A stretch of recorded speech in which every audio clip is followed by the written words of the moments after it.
Hello, আসসালামু আলাইকুম viewers. প্যান্টানিক IT web ডিজাইনের 17তম ক্লাসে আপনাদের স্বাগত জানাচ্ছি। আমি কাজী নিশাত আছি আপনাদের সাথে। গত ক্লাসে আমরা একটা রেসপন্সিভ ওয়েবসাইট তৈরি করেছিলাম। আপনারা যারা আমাদের পূর্বের ভিডিওগুলো দেখেননি, কাইন্ডলি 16টি ক্লাস দেখে নেবেন এবং কাজগুলো নিজে বাসায় প্র্যাকটিস করবেন, করে তারপর পরবর্তী ভিডিওটি দেখবেন। শুধু একটা না, যদি মুভির মতো সবগুলো ভিডিও দেখে যান তাহলে তেমন কোনো উপকারে আসবে না, বরঞ্চ বোরিং লাগবে। নিজে যখন কোডগুলো প্র্যাকটিস করবেন তখন আপনি একটা কোড অ্যাপ্লাই করেছেন, সেটা যখন প্রপার একটা আউটপুট দিবে তখন আপনার নিজেরই কাজের প্রতি আগ্রহটা ধরে রাখতে পারবেন। আমরা গত ক্লাসে যে রেসপন্সিভ ফাইলটা তৈরি করেছিলাম, ডিভাইস রেসপন্সিভ। ওকে, আচ্ছা, এখানে প্রথমে ছোট্ট একটু কাজ আমি দেখিয়ে দিই। সেটা দেখানোর পরে আমি আপনাদেরকে বুটস্ট্র্যাপে নিয়ে যাব। এটার মধ্যে আমি এখানে দেখেন আমার মেনুটা যেটা হয়ে যাচ্ছে, মানে ওয়েব পেজ যে মেনুটা, এই মেনুটা কিন্তু মোবাইলে এসে আর আমার প্রপারলি কাজ দিচ্ছে না, ভেঙে যাচ্ছে। ওকে, তো এটার জন্য আমি একটা আলাদা প্লাগইন ইউজ করব। সেটা হচ্ছে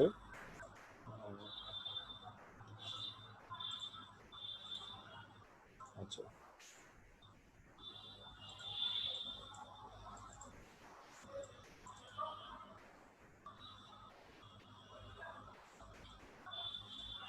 আচ্ছা এটার নাম হচ্ছে স্লিক ন্যাপ, যে কোয়েরি স্লিক ন্যাপ।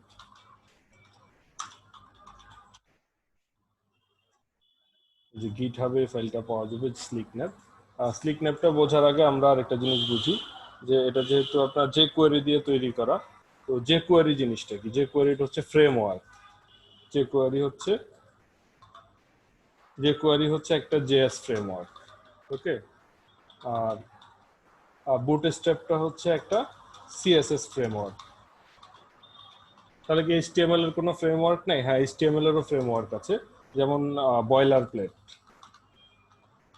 স্পেলিংটা মেবি এভাবেই হবে। এটা হচ্ছে একটা এইচটিএমএল ফ্রেমওয়ার্ক।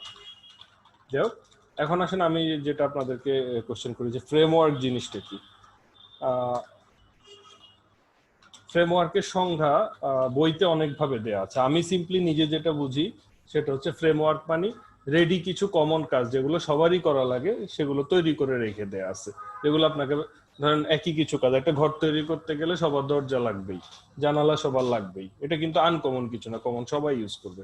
এই জন্য দরজা নির্মাতারা কি করে, একটা স্ট্যান্ডার্ড সাইজে দরজা তৈরি করে রেখে দেয়, জানালা তৈরি করে রেখে দেয়। কিন্তু ইট, বালু, সিমেন্ট, দেয়াল, এটা কিন্তু যে যে যার যার মতো করে ডিজাইন করবে। দ্যাটস ওয়াই এটা কিন্তু কেউ তৈরি করে, দেয়াল কেউ তৈরি করে রেখে দেয় না, কারণ দেয়াল প্রত্যেকে নিজের মতো করে, নিজের সাইজ অনুযায়ী, কেউ বেডরুম ছোট চাইবে, কেউ বড় চাইবে, এরকম। তো এখন আমি দেখি গুগল কি বলে ফ্রেমওয়ার্ক জিনিসটা কি। What is framework? আচ্ছা আচ্ছা, এখানে বলা হয়েছে, দেখেন, what is frameworks, availability software several experience.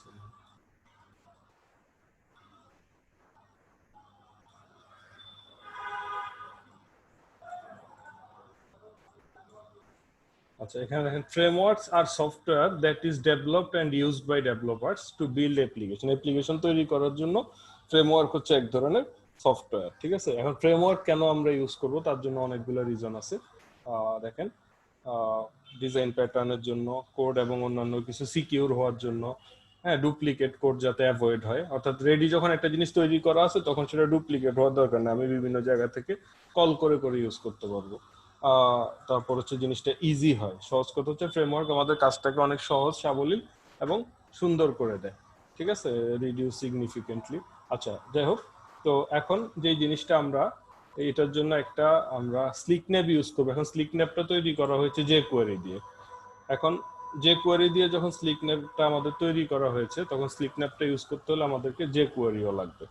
তো আমি প্রথমে স্লিক ন্যাপটা এখান থেকে ডাউনলোড করে নিচ্ছি। ওকে, ডাউনলোড করে নিলাম। আমরা পরবর্তীতে এই স্লিক ন্যাপটা ইউজ করব না, যখন আমরা বুটস্ট্র্যাপ ইউজ করব। এখন আমি বুটস্ট্র্যাপ ছাড়া ইউজ করতেছি, এই জন্য আমার কাছে সহজ শর্টকাট সলিউশন হচ্ছে এই স্লিক ন্যাপটা। আমি এটা এক্সট্রাক্ট করলাম। আচ্ছা, এর ভিতরে কি কি আছে দেখি। এখানে একটা ডেমো আছে, ডেমোতে কিন্তু একটা ইন্ডেক্স এবং স্টাইল তৈরি করা আছে, যে কোডটা কিভাবে ইউজ করা সেটা দেখার জন্য। আর এই যে ডিস্টের ভিতরে আছে আমার স্লিক ন্যাপ মিন সিএসএস আর স্লিক ন্যাপ মিন জেএস, এই দুইটা ফাইল আমি আমার ওয়েব ফোল্ডারে নিয়ে যাই, রুট ফোল্ডারে, যেখানে আমি ইউজ করব। সিম্পল ওয়েব টেমপ্লেটের মধ্যে নিয়ে আসলাম। আচ্ছা, এরপরে আরেকটা সিএসএস এখান থেকে ইউজ করা হয়েছে, যেটা হচ্ছে এই যে আচ্ছা এই ডেমোটা ওপেন করি। এই যে ডেমো, এটা হচ্ছে ডেমো ইন্ডেক্স। এই যে এখানে একটা হচ্ছে মডার্নাইজার মিন জেএস, এটা ইউজ করা হয়েছে এই সিডিএন থেকে। আর হচ্ছে নিচে ইউজ করা হয়েছে এই যে jQuery, ঠিক আছে। এখন আমি আমার যে ইন্ডেক্স ফাইলটা আছে, এখানে প্রথমে এই সিএসএস ফাইলটা মডার্নাইজারটা হেড অংশে কানেক্ট করা আছে। আমিও আমার মেইন জায়গাতে এই যে মেইন হেড অংশে এই সিএসএসটা কানেক্ট করে দিব সবার নিচে, যেহেতু সবচেয়ে বেশি পাওয়ার পায় মডার্নাইজারটা। প্রয়োজন এখানে আমি একটু গ্যাপ দিয়ে দিব, যাতে করে আমি পরবর্তীতে অন্য সিএসএস অ্যাড করলে এই জায়গায় করার কথা আমার মনে থাকে, ঠিক আছে। এরপরে নিচে চলে যাব। নিচে যাওয়ার পরে প্রথমে একটা যে কোয়েরি আমার কানেক্ট করতে হবে, এটা গুগল এপিআই থেকে একটা যে কোয়েরি কানেক্ট করা আছে, এটা আমি আমার ফাইলের ফুটারে স্ক্রিপ্টের এখানে ওয়াও.জেএস এর নিচে আমি কানেক্ট করে নিচ্ছি যে কোয়েরি। ওকে, আচ্ছা, এরপরে আমাদের এই যে স্লিকন্যাপ, যে কোয়েরি স্লিকন্যাপ জেএস, এটা কানেক্ট করতে হবে। এখন এটা আমাদের কোথায় আছে? আমাদের রুট ফোল্ডারটাতে আছে। এখন এটা আমি সিএসএস ফাইলটাকে আমি আমার সিএসএস ফোল্ডারে ঢুকিয়ে দিলাম। জেএস এর জন্য তো আমার আলাদা কোনো ফোল্ডার নেই, আমি একটা ফোল্ডার তৈরি করে নিব, হয় জেএস নামে বা স্ক্রিপ্টস নামে একটা ফোল্ডার তৈরি করে নিব। জেএস নামে একটা ফোল্ডার তৈরি করে তার ভিতরে দিয়ে দিলাম। এখন আমি এই যে এখানে যেহেতু ওদের এটাতে সিএসএসটা কানেক্ট করা আছে স্টাইল সিএসএস এর নিচে, তাহলে আমি মডার্নাইজারের উপরে এখানে আমি যদি এই সিএসএসটা কানেক্ট করতে চাই স্টাইল সিএসএস এ, বা আমার এখানে সবার নিচে আছে রেসপন্সিভ সিএসএস, তার নিচে যদি ওই সিএসএসটা কানেক্ট করতে চাই, এই যে এখানে কানেক্ট করে দেব, যেটা আমার এখানে যে স্লিকনেট মিন সিএসএস, এটা আমার এখানে আমি কানেক্ট করে দিচ্ছি। ওকে, কানেক্ট করে দিলাম। আচ্ছা, এরপরে এখানে নিচে জেএসটা কানেক্ট করতে হবে, এই যে এভাবে স্ক্রিপ্ট সোর্স জেএস। এখানে তার এখান থেকে এক ফোল্ডার বাইরে যাওয়ার দরকার ছিল, আমার তো এক ফোল্ডার বাইরে যাওয়ার দরকার নেই, আমার এটা আছে জেএস ফোল্ডারের মধ্যে। যে কোয়েরি স্লিকন্যাপ আমি কানেক্ট করেছি .min.cs, মিন হচ্ছে মিনিফাইড ভার্সন। মিনিফাইড ভার্সন নিয়ে আমি পরে আপনাদের সাথে বিস্তারিত আলোচনা করব। আচ্ছা, এর নিচে ছোট্ট একটু কোড যেটা ইনলাইনে দেওয়া আছে, এই যে এই কোডটা ডকুমেন্ট রেডি, এই কোডটা এখান থেকে আমি স্ক্রিপ্ট সহ নিয়ে নেব। ওকে, আমি স্ক্রিপ্ট সহ নিয়ে নিলাম, সেভ করলাম। এখন আমি আমার পেজটা রিফ্রেশ দিই।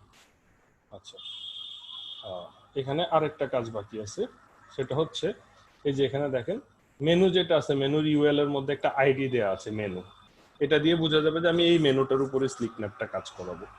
আমার যে মেনুটা আছে এই যে মেনুর ইউএল এর উপর আমি একটা আইডি দিয়ে দিব মেনু নামে। ওকে, সেভ করলাম। এবার রিফ্রেশ করি, একটু দেখি পেজ সোর্সে গিয়ে আমার এখান থেকে স্লিকন্যাপ পেয়েছে।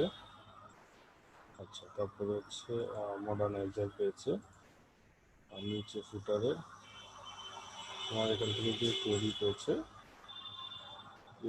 এই যে কোয়েরি স্লিকন্যাপ.js। আচ্ছা, এখানে যে মিনের আগে দুইটা ডট পড়েছে, এই যে মিনের আগে এখানে দুইটা ডট পড়ে গেছে, এই জন্য পাই না। সেভ, এটা মুছে দিলাম, সেভ করলাম। ওকে, আমি এখন রিফ্রেশ দিই, এই যে উপরে আমার মেনুটা কিন্তু চলে আসছে। এটা কিন্তু আমার মোবাইল ভিউতে খুব সুন্দরভাবে কাজ করবে। এই যে এটাকে চাইলে আমি সিএসএস দিয়ে কাস্টমাইজ করে নিতে পারবো, সাব মেনু এখানে কাজ করবে, কিন্তু সেটা আমরা পরে করবো। এখন আমাদের যেই কাজটা দরকার সেটা হচ্ছে মোবাইল ভিউতে এটা দেখা যাবে, এটা হাইট থাকবে, আর ডেস্কটপ ভিউতে এটা দেখা যাবে, এটা হাইট থাকবে, তাই না? এখানে দেখেন আমাদের এই ওদের স্টাইল সিএসএস একটা কাজ করা হয়েছে। এই যে নর্মাল ভিউতে বলা হয়েছে স্লিকন্যাপ মেনুটা ডিসপ্লে নাম, আর মোবাইল ভিউতে এসে এই যে এটা ডিসপ্লে শো করে দেওয়া হয়েছে। তো আমি এখানে নর্মাল ভিউতে চলে গেলাম, আমার সিএসএস ফাইলে তো এই কাজটা করা হয় নাই। আমি এই যে মিডিয়া স্ক্রিন, মিডিয়া অনলি, এই জিনিসটা আমার করা হয়েছে হচ্ছে কোথায়, আমার রেসপন্সিভ সিএসএস এ, সেটা আমি ওপেন করি। আচ্ছা, রেসপন্সিভ সিএসএস এ গিয়ে ডিফল্ট লেআউটে আমি বলে দিচ্ছি যে স্লিকন্যাপ মেনু ডিসপ্লে নাম। ওকে, স্লিকন্যাপ মেনু চলে গেছে। এখন আর নর্মাল ভিউতে কি দেখা যাচ্ছে না স্লিকন্যাপ মেনু। আচ্ছা, আর হচ্ছে মোবাইল ভিউতে বলা হয়েছে কি নর্মাল যে মেনুটা আছে সেটা ডিসপ্লে নাম, আর হচ্ছে কি যেটা আমার স্লিকন্যাপ মেনু এটা ডিসপ্লে ব্লক। এই জিনিসটা আমি দিয়ে দিব আমার ওয়াইড মোবাইল লেআউট এবং মোবাইল লেআউটে। এই যে মোবাইল লেআউট এর ভিতরে বলে দিচ্ছি এটা, আবার ওয়াইড মোবাইল লেআউটে, এই যে হয়ে গেছে। এখন আমি একটা রিফ্রেশ দিই। এখন আমার ডেস্কটপ ভিউতে এসে সরি, এই যে আমার মোবাইল ভিউতে এসে নর্মাল মোবাইল মেনুটা দেখা যাচ্ছে না, মোবাইল মেনুটাই দেখা যাচ্ছে, তাই না? আবার ডেস্কটপ ভিউতে আসলে নর্মাল মেনুটা দেখা যাচ্ছে, মোবাইল মেনুটা দেখা যাচ্ছে না। এখানে কি আছে, মেনুর যে জায়গাটা আছে না, এটা কিন্তু দেখা যাচ্ছে। তারপরেও আমি যদি চাই এই জায়গাটাই না দেখা যাক, তাহলে আমার এখানে যে মেনু আছে, এখানে মেনুর জন্য তো একটা এরিয়া নেওয়া হয়েছে, তাই না? মেইন কন্টেন্ট, এই যে হেডার বটম, আমি একটু দেখে নিই আমার এই ফরম্যাটিংটা তো করা হয়েছে কি হেডার বটমের উপর না মেনুর উপর। আচ্ছা, এই যে হেডার টপ, এই যে হেডার বটম, যে হেডার বটম যে এই ডিপটা আছে, এটাকেই আমি মোবাইল ভিউতে যদি হাইড করে দিই, এই যে মোবাইল ভিউতে গিয়ে আমি যদি বলি ডট হেডার বটম ডিসপ্লে নান, এই সেম জিনিসটা আমি মোবাইল ওয়াইড মোবাইল এই দুইটা জায়গায় যদি করে দিই, তাহলে আর এই পুরো এরিয়াটাই দেখা যাবে না। ওকে, এখন আমি এই জিনিসটা রেসপন্সিভটা চেক করি, এই যে এখন আর পুরো ওই এরিয়াটাই দেখা যাচ্ছে না। সেক্ষেত্রে আমার কি হচ্ছে, আবার এই যে এই মেইন ডিপের যে হাইটটা, এই হাইটটা একটু বেশি হয়ে যাচ্ছে না? এই হাইটটা আমাকে কি করতে হবে, কমিয়ে নিতে হবে। আমি একটু ফায়ারফক্স দিয়ে ওপেন করি আমার ফাইলটা, রান লঞ্চ উইথ ফায়ারফক্স।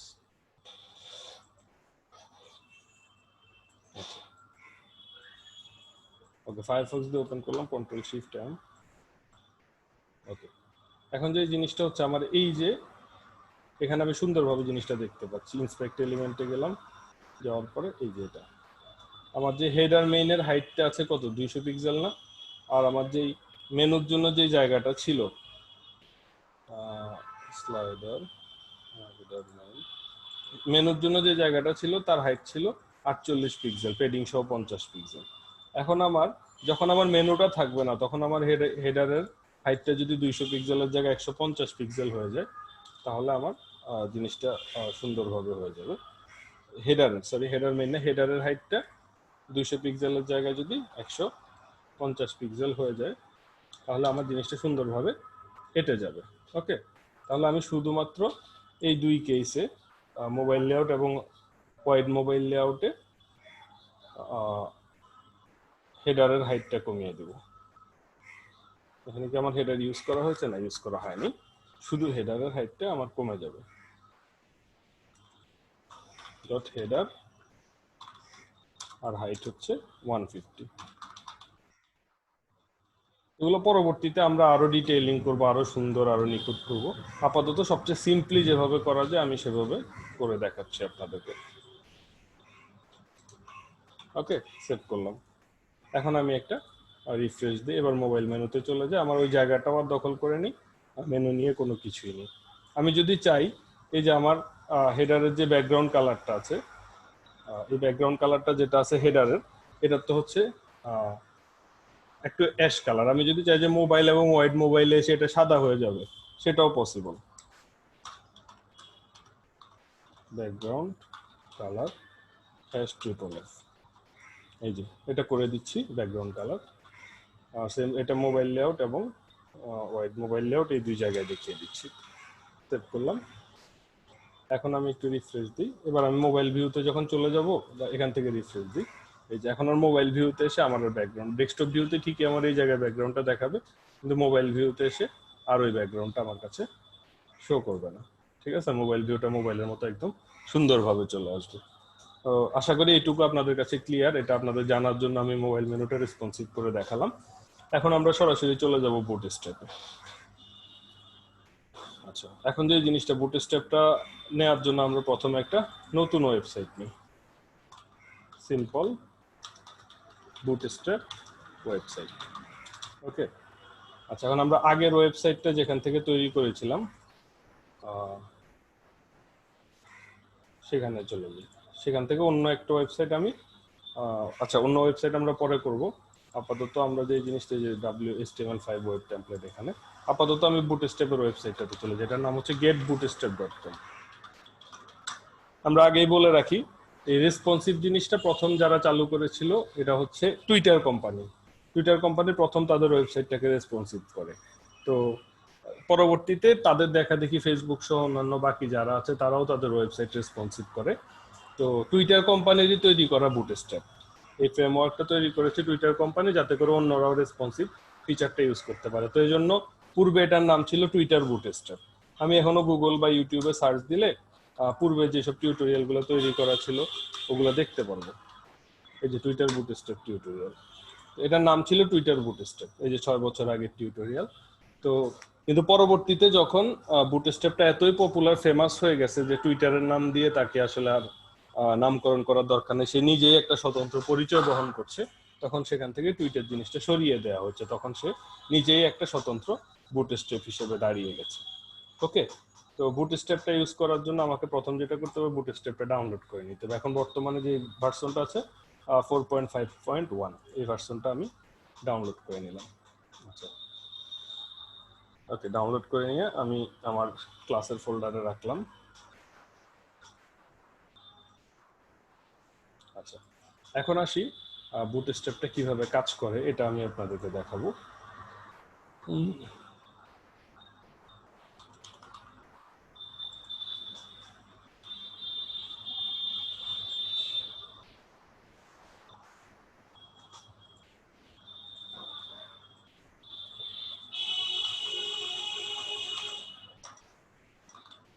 আচ্ছা, প্রথম দিকে আমরা একটা যখন লেআউট জিনিসটা কিভাবে কাজ করে এটা যখন শিখেছিলাম তখন এরকম একটা লেআউট করে শিখেছিলাম, তাই না? যে এটা আমার হেডার অংশ, এটা ফুটার, তারপরে হচ্ছে এটা মেনু,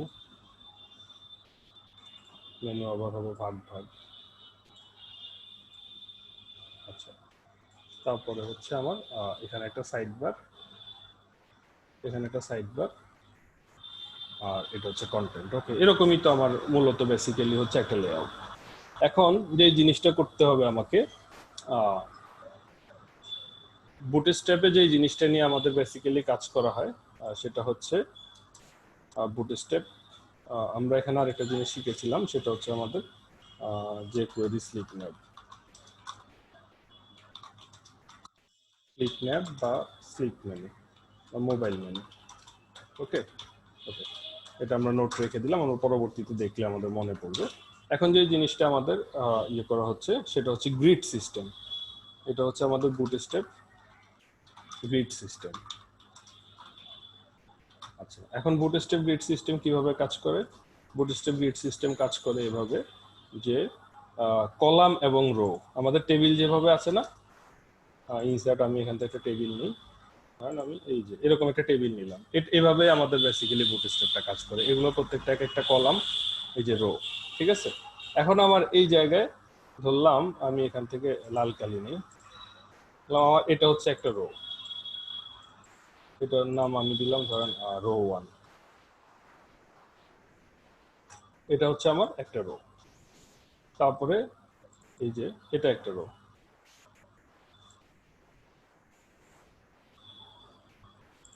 এটা একটা রো, এটার নাম দিলাম আমি রো 2। এটা আমি জাস্ট আমার মনে রাখার জন্য একটা নাম দিচ্ছি। সেম ভাবে এটা একটা রো, এটা যেহেতু পুরোটা মিলে একটাই রো, এটার নাম হচ্ছে রো 3। আচ্ছা, তারপরে হচ্ছে এটা রো 4। তাহলে আমার এখানে রো আছে কয়টা? 4টা।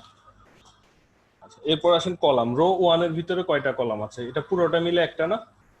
তাহলে এখানে সবসময় আমরা মনে রাখবো যে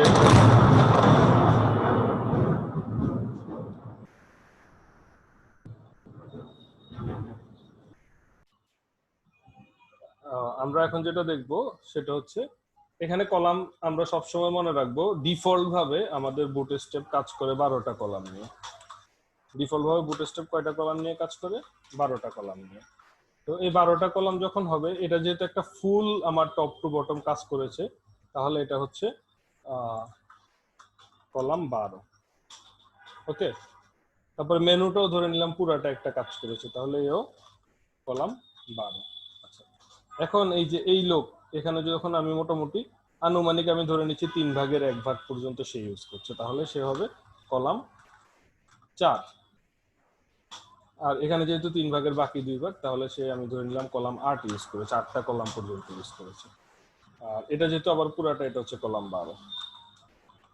এটা কিভাবে, আমি যদি এখানে একটা ধরেন হালকা ধরেন একটা সবুজ দাগ টানি, এখানে এটাকে যদি আমি 12টা ভাগ করি, এখানে 3টা ভাগ করলাম, এটা আমি একটা আনুমানিক ভাগ করছি। হ্যাঁ, একটা আনুমানিক ভাগ করছি, এটা যে একদম অ্যাকুরেট তা না। আচ্ছা,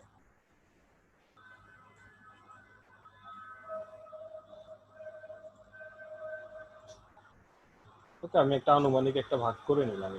এই 12টা ভাগের মধ্যে যে যত বড় যতটুকু জায়গা নিবে তাকে তত কলাম দিয়ে আমরা ডিফাইন করবো। কেউ যদি দুইটা এখানে যদি এরকম একটা বক্সকে আমি যদি 2 ভাগে সমান সমান ভাগে ভাগ করতে চাই, যে 2টা ভাগ সমান সমান হবে, ঠিক আছে, 2টা ভাগ যদি আনুমানিক এখানে সমান সমান হয়, তাহলে এই কত নিবে, কলাম 6, এও নিবে কলাম 6। ওকে, এখন আমি এই সেম জিনিসটাই বুটস্ট্র্যাপে তৈরি করব। তৈরি করার জন্য প্রথমে আমি আমার এই যে বুটস্ট্র্যাপ যে ফোল্ডারটা, সিম্পল বুটস্ট্র্যাপ ওয়েবসাইট, এখানে একটা নতুন ফাইল নিই index.html, আর একটা ফাইল নিচ্ছি style.css, সরি ফোল্ডার নিয়ে নিচ্ছি।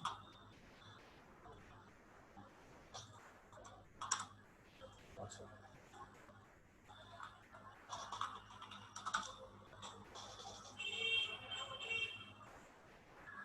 আমি এখানে বাকি যতগুলো পূর্বের ফাইল ছিল ওগুলো ক্লোজ করে দিচ্ছি। আপাতত আমার এই 2টা ফাইলই পাশাপাশি আমি রেখে দিচ্ছি।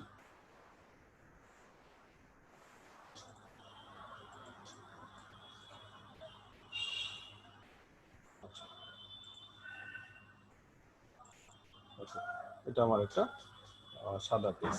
এখন আমি যেটা নিব সেটা হচ্ছে HTML এর কমন যে ফরম্যাটটা, HTML5 এর যে কমন ফরম্যাটটা, সেটা আমি নিয়ে নিলাম। আর তারপরে হচ্ছে এখান থেকে হচ্ছে বুটস্ট্র্যাপ ওয়েবসাইট লিখে দিলাম। আর আমার এই যে সিএসএস ফাইলটাও কানেক্ট করে নিচ্ছি। সিএসএস ফাইলে আমরা যে রিসেট কোডটা নর্মালি লিখি,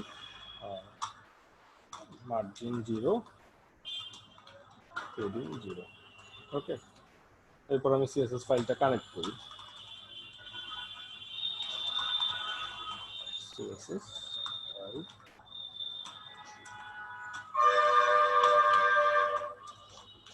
ওকে, সিএসএস ফাইলটা আমি কানেক্ট করে নিলাম। এখন আমি এখানে রিফ্রেশ দিলে যে আমার বুটস্ট্র্যাপ ওয়েবসাইট। তো নর্মালি আমাদের যেই ফরম্যাটটা সেটা আমরা নিয়ে নিই নর্মালভাবে। আচ্ছা, এই জায়গায় আমি একটু বড় স্ক্রিনের একটা ওয়েবসাইট তৈরি করব। ঠিক আছে, বড় স্ক্রিন বলতে কিরকম, ধরলাম মোটামুটি আমার উইন্ডোর 90% সে কভার করবে। ঠিক আছে, তাহলে আমি এখানে ডট মেইন এরিয়া নিলাম। আচ্ছা, মেইন এরিয়া নিলাম, এখানে আমি মেইন এরিয়াটা ডিফাইন করি। মেইন এরিয়া কিভাবে ডিফাইন করব, উইথ দিব 95%। 95% কেন দিব এটা আমি বুঝাচ্ছি। মিনিমাম হাইট 1000 পিক্সেল, এর বেশি হলে যত আমার কন্টেন্ট বাড়বে হাইট বাড়তে থাকবে। ব্যাকগ্রাউন্ড কালার আপাতত আমি একটা গ্রে কালার দিয়ে রাখলাম। ওকে, সেভ করলাম। দেখি আমার ফায়ারফক্স এটাকে রিফ্রেশ দিই, এই যে আসছে, মোটামুটি আমার একটা এরিয়া আসছে। এখন আমি এটা মাঝখানে নিতে গেলে মার্জিন 0 স্পেস অটো। আচ্ছা, হ্যাঁ, চলে আসছে আমার। আচ্ছা, হ্যাঁ, এই যে এখন আমি 95% কেন দিয়েছি, আমি যেই স্ক্রিনেই থাকবো সেই স্ক্রিনের 95% হবে। ওকে, তাহলে আমার আর কোনো বড় স্ক্রিন ছোট স্ক্রিন নিয়ে কোনো টেনশন করার আমার দরকারই নেই। ঠিক আছে, 95% দিয়ে আমি এরিয়াটা ডিফাইন করলাম। আচ্ছা, এখন আমি কালারটা একটু হালকা একটা কালার নিই। আমরা পিক্সি সফটওয়্যারটা তো জানি যে এই কালারটা একদম, এই যে হালকা কালারটা নিয়ে নিলে আমি বুঝতে পারবো।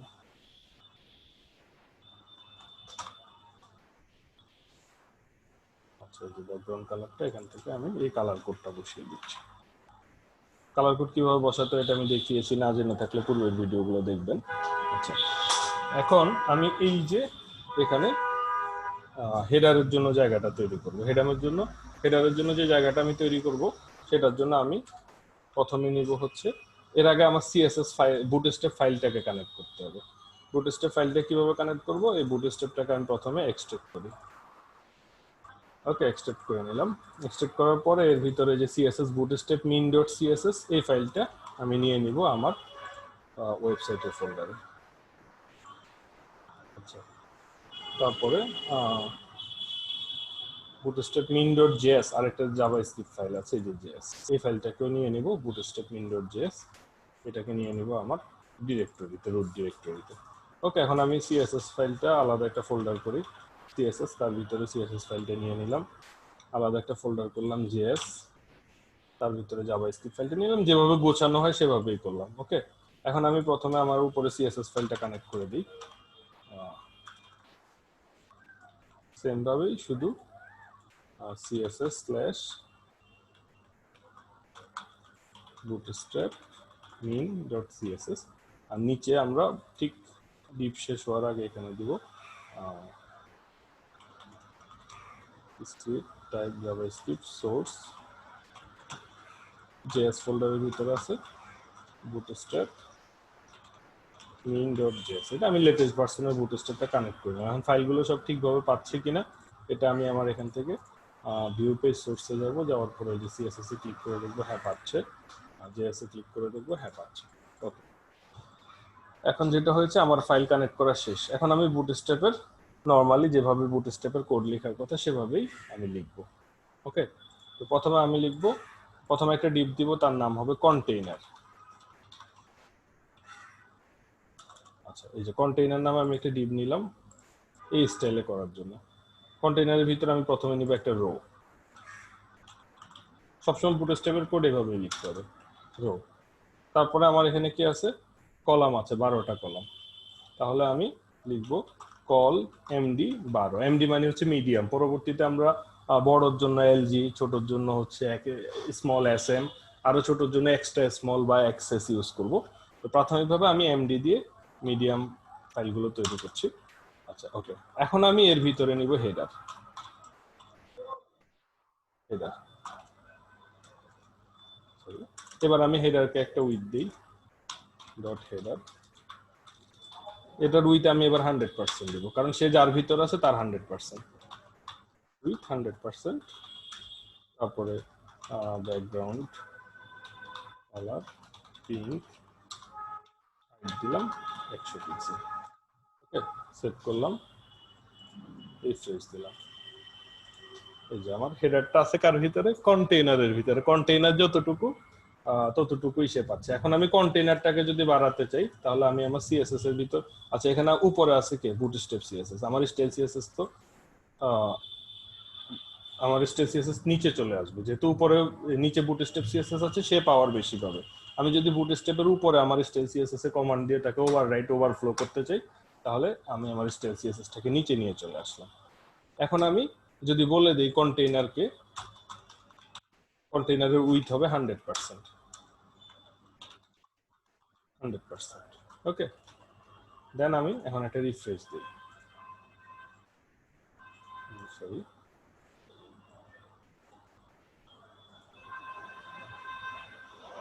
আচ্ছা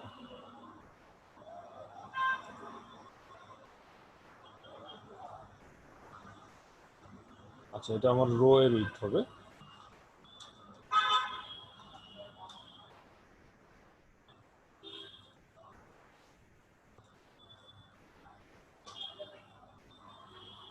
আচ্ছা, এটা আমার বড় স্ক্রিন দেখে এই এরিয়াটা কভার করতেছে। ঠিক আছে, আপাতত এটাকে আমরা খুব বেশি কাস্টমাইজ না করি, কাস্টমাইজ না করে আমার এই এরিয়াটার মধ্যে মোটামুটি আমি ডিফাইন করি। ঠিক আছে, তো তাহলে সেটাই যদি হয় তাহলে আমি আমার যে মেইন এরিয়াটাকে 95% করে রাখছিলাম সেটাকে 100% করে দিই,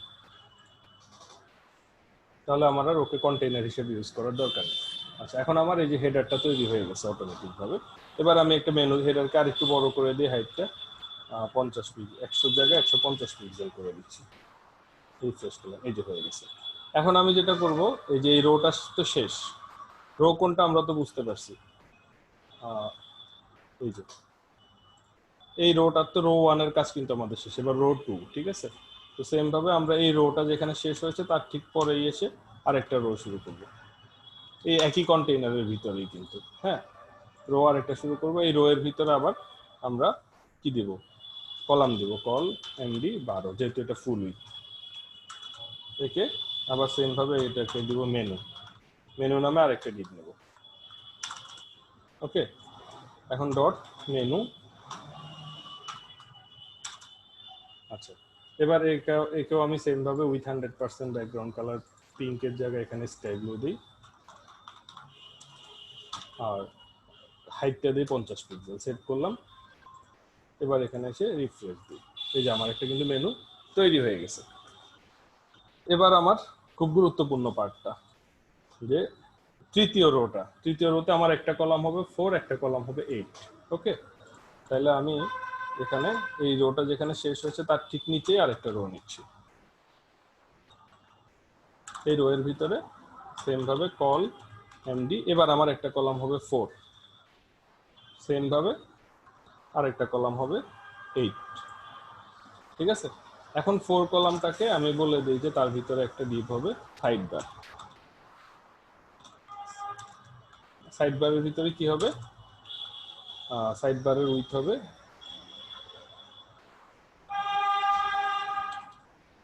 সাইড বারের উইথ 100% ব্যাকগ্রাউন্ড কালার হবে রেড আর হাইট হবে 400 পিক্সেল। ওকে, রিফ্রেশ সেট করলাম। এবার এখানে এসে রিফ্রেশ দিই।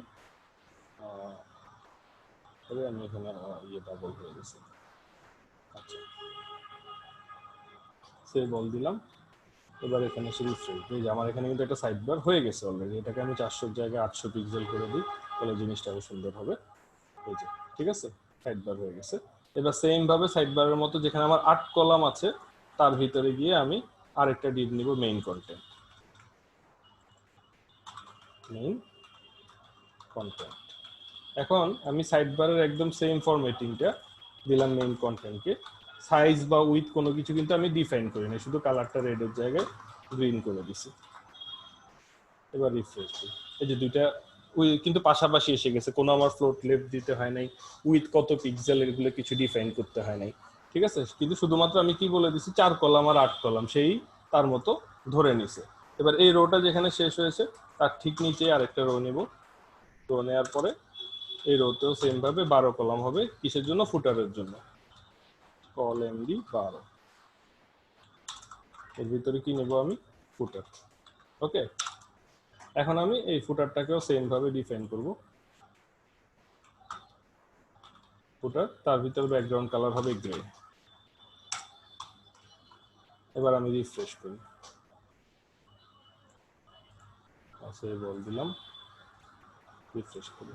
এই যে আমার ফুটারটা চলে আসছে। ফুটারের তো আমার এত হাইট দরকার নেই, ফুটারের হাইট হবে 50 পিক্সেল। সেভ করলাম, রিফ্রেশ করি। এই যে ফুটারটা ছোট। ঠিক আছে, এখন আমি কিন্তু রেসপন্সিভের কোনো কাজ করিনি। আই রিপিট, আমি কিন্তু রেসপন্সিভের কোনো কাজ করিনি, জাস্ট বুটস্ট্র্যাপের ফরম্যাট অনুযায়ী সাইটটা তৈরি করছি। এখন আমি এটাকে একটু রেসপন্সিভটা চেক করি। ঠিক আছে, এই যে ছোট করতেছি, দেখেন সে কি হয়ে যাচ্ছে, ছোট হয়ে যাচ্ছে, আরো ছোট হয়ে যাচ্ছে। এবার মোবাইলে এসে দেখেন আমি যে জিনিসটা উপরে নিচে কষ্ট করে ম্যানুয়ালি করে নিতাম, সেটা বুটস্ট্র্যাপ তার প্রয়োজন মতো নিজেই করে নিছে, আমার আর কোনো কষ্ট নেই। ঠিক আছে, এই যে লেআউট, এই যে আমি আমার ওখানে কিন্তু ম্যানুয়ালি ফ্লোট চেঞ্জ করে উইথ চেঞ্জ করে আমি লেস ফ্রেমওয়ার্ক দিয়ে একে উপরে নিয়ে আসছি, একে নিয়ে নিচে নিয়ে গেছি। এখন আপনারা যত ডে বাই ডে সামনের দিকে যাবেন আপনাদের কাজ কিন্তু সহজ হয়ে যাবে। ঠিক আছে, এইটুকু আপনারা যদি বুটস্ট্র্যাপের মূল স্ট্রাকচারটা বোঝেন, ঠিক আছে, তাহলে আপনারা নিজেরা একটা হোম টাস্ক করবেন যেখানে দুই পাশে দুইটা সাইড বার থাকবে, মাঝখানে কন্টেন্ট থাকবে, করে আপনারা কমেন্ট বক্সে আমাদেরকে দেখাবেন। দেন সামনের টিউটোরিয়ালে আমরা আগের যে ওয়েবসাইটটা ছিল সেম ওয়েবসাইটটাই আমরা বুটস্ট্র্যাপ দিয়ে তৈরি করব। ঠিক আছে, তো আজকে এতটুকুই। Thank you so much.